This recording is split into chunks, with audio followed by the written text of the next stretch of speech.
जो परवरदिगार इतना रहीम हो, इतना गफूर हो, इतना शफीक हो, उसके सामने कभी हम हाथ फैलाते हैं?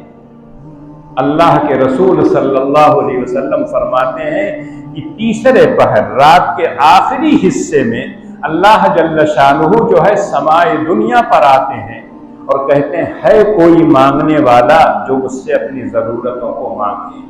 है कोई गुनाहगार जो अपने गुनाहों की माफ़ी मुझसे तलब कर ले? है कोई ऐसी मुसीबत ज़दा आदमी जो अपने मुसीबतों को दूर करने के लिए मेरे सामने हाथ फैलाए? रोजाना ये निदा लगती, और ये कोई आम आदमी नहीं कह रहा है।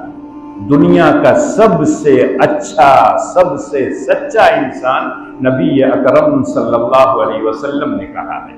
लेकिन आज के नौजवान जो यूट्यूब पर क्या है दीन को सीखना चाहते हैं, कभी कभी आप देखिए तो इसी तरह की चीजों को वो पेश करते हैं कि तुम्हारे मौलाना लोग तुमको तो एकदम अंधेरे में रखे हुए हैं। कहते हैं अल्लाह मियाँ रोज आना आते हैं, रोज मांगो रोज देंगे। कहाँ दे रहे हैं? इराक में पिट रहे हो, फला जगह पिट गए, हिंदुस्तान में पिट रहे हो, सब तो तुम्हारी बेइज्जती हो रही है।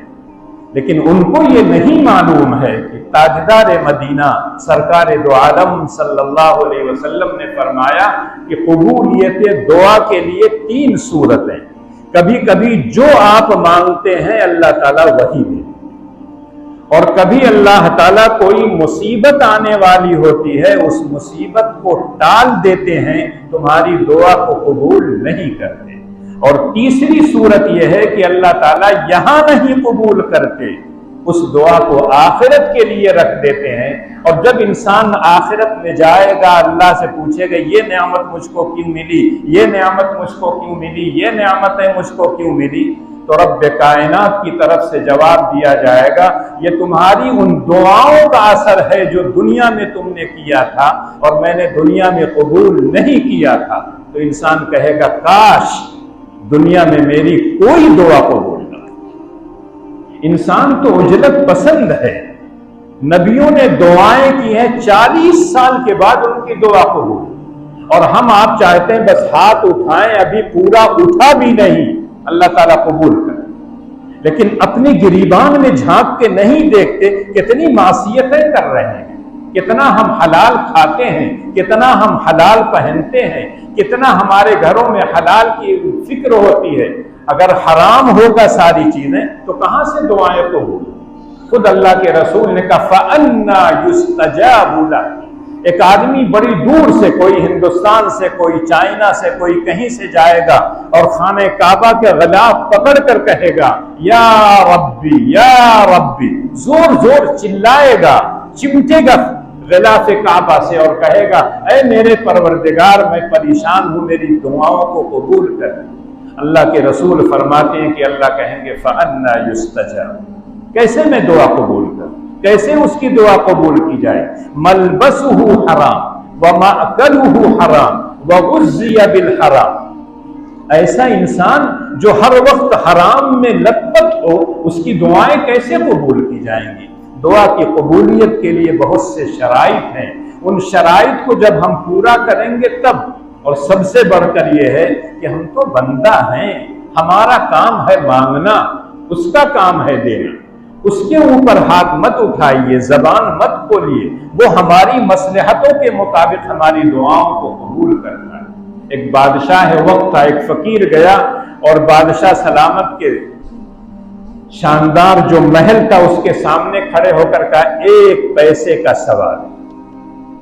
बादशाह ने सुना तो अपने मुलाजिम से कहा उसको मार के भगाओ जी, तो भगा दिया। दूसरे दिन आया तो फिर उसने कहा बादशाह सलामत 1 पैसे का सवाल। अरे दूसरी मर्तबा जब आया तो कहा आधी सल्तनत मुझको दे दीजिए। तो उस वक्त भी बादशाह ने उसको कहा कि यहां से हटाओ इसको। तो लोगों ने पूछा पहले दिन 1 पैसा मांगा था, उस वक्त भी आपने भगा दिया, और दूसरे दिन आधी सल्तनत मांगा था तब भी आपने भगा दिया। कहा पहली मर्तबा जब 1 रुपया मांगा था, 1 पैसा मांगा था, मेरी शान के खिलाफ, बादशाह वक्त मैं हूं, मुझसे 1 पैसे का सवाल क्या है? मुझसे तो अपनी जरूरत रखा होता कि ये जरूरत है, یہ پوری کر دیجیے آپ، میرے پاس کھانے کو نہیں ہے، میرے پاس پہننے کے لیے نہیں ہے، میرے بچے ننگے ہیں، تو بادشاہ سلامت سارے لوگوں کو کپڑے دے دیتا۔ اور کہا دوسری مرتبہ کیوں بھگا دیا؟ کہا اس کی شان کے خلاف، فقیر آدمی آدھی سلطنت لے کے کیا کرے؟ جب ہم آپ اللہ سے دعائیں کرتے ہیں، کبھی کبھی ہم بھی دعا میں بھی حد سے تجاوز کرتے ہیں۔ اللہ کے رسول صلی اللہ علیہ وسلم نے ایک مرتبہ کہا کہ بعض لوگ طہارت حاصل کرنے میں بھی حد سے تجاوز کرتے ہیں اور دعا کرنے میں بھی حد سے تجاوز کرتے ہیں۔ طہارت کا مطلب وضو کرنے میں، ایک آدمی جاتا ہے جلدی جلدی وضو کرتا ہے، پتہ چلا وضو نامکمل ہے۔ ایک شخص جاتا ہے اتنا مٹھارنے لگتا ہے کہ بجائے 3 کے 4 مرتبہ دھو رہا ہے، ہاتھ یہاں تک دھونا ہے تو یہاں تک دھو رہے ہیں۔ استنجا کرنے چلے گئے، چھوٹا تو پتہ چلا نکل کے آئے تو غسل تک کر رہے ہیں، ایسا لگتا ہے ناپاک ہو گئے۔ یہ بھی حد سے تجاوز۔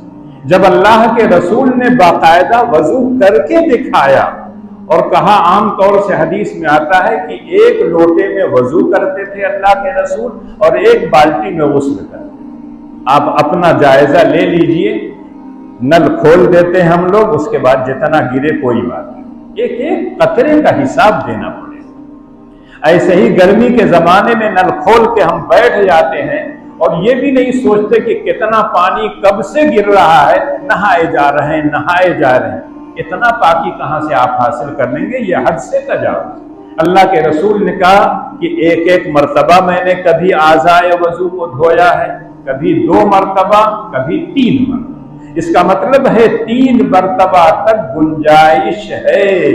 اگر پورا عضو دھل لیا ہے آپ نے، جہاں تک دھونا اسلام نے بتایا ہے، شریعت نے بتایا ہے، تو آپ کا وضو مکمل ہو گیا۔ اب اگر شیطان وسوسے ڈالتا ہے تو اس وسوسے کو ختم کیجئے، اعوذ باللہ من الشیطان الرجیم پڑھ کے کہیے، چل نہیں بھیگا ہے نہیں بھیگا ہے، مورا وضو ہے نا تو اسے کونو مطلب نہیں، تو وہ وسوسے ختم ہو جائیں گے۔ بعض لوگ اپنے بستر پر کسی کو بیٹھنے نہیں دیتے، سمجھتے ہیں کہ ناپاک ہے، جبکہ روزہ نماز کچھ نہیں، بس ایک دم صفائی ستھرائی۔ اسی طرح سے اللہ کے رسول نے جب کہا کہ دعا میں حد سے تجاوز بھی لوگ کرتے ہیں، تو بعض صحابہ تعجب کرنے لگے کہ دعا کے اندر تو اللہ خود کہتے ہیں گڑ گڑاؤ، رو، جو مانگنا ہو مانگو، تو اس میں کون حد سے تجاوز ہے؟ تو ایک دن وہ اپنے بیٹے کو دعا کرتے ہوئے سن رہے ہیں کہ اے میرے مولا، جنت کی داہنی جانب ایک سفید محل مجھ کو عطا کر۔ تو فوراً صحابی کے ذہن میں گیا کہ نبی اکرم صلی اللہ علیہ وسلم نے جو بتایا تھا دعا میں حد سے تجاوز کرنا، یہی حد سے تجاوز ہے۔ تم کو تو جنت مانگنی چاہیے، لیکن باقاعدہ پیمانہ کر کے بتاؤ کہ داہنی جانب اور اتنا بڑا محل ہو، اتنے بائی اتنے کا ہو، ایسا لگ رہا ہے جیسے خریدنے وہاں گئے۔ جنت تو محض اللہ کے فضل و کرم سے ملتی ہے۔ جس کے فضل و کرم سے جنت ملی ہے وہ تو آپ کو دے گا ہی۔ آپ تو صرف کہیے اللہم انا نسألک الجنت الفردوس ونعوذ بک من النار، اے میرے پروردگار مجھے جنت الفردوس میں ٹھکانہ دے دے۔ داہنی طرف ہو، بائیں طرف ہو، دور ہو، قریب ہو، اوپر ہو، محل نیچے ہو، اس سے کوئی بحث نہیں، اللہ جو چاہیں گے دیں گے۔